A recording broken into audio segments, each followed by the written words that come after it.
Hey guys, Jason here with Fix, Learn, Create. I've got a couple tips for you on a Ford of all things.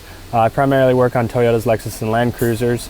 Generally, anything that'll come to me that I'll try to figure out.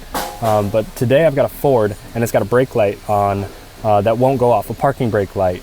I've already checked my parking brake switch, and it's working properly. I've already checked my fluid level sensor switch, and that's working properly. Just check voltage on make sure it's working, and you can depress the fluid level sensor in the reservoir to make sure that the voltage is changing. Same with the parking brake switch.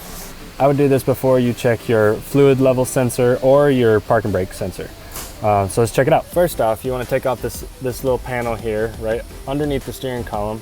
You've got, you can see the bottom of it, you've got 1, 2, they're 7mm screws. Once you pull that off, you've got a clip here and a clip right over here.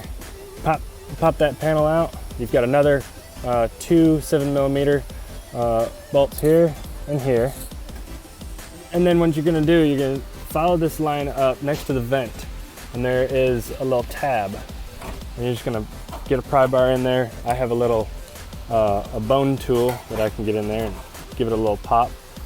But I've already got this popped up on either side, one here, and then one next to this vent. And then you grab the top and you pull straight back towards you, right? Make sure the steering wheel is all the way down because the column can kind of get in the way. So once you pull it out, it just pops right on out. Set it off to the side. And now you're looking at an instrument cluster. What I've heard is that they have wiring problems. So what you do, you just kind of like check out this harness here that goes to the circuit board in the back. This one right here. And give it a little press. Bam. The brake light is out. So I don't know about you, but I wish I would have done that first and just kind of jiggled that around. See if we got a short in the instrument cluster.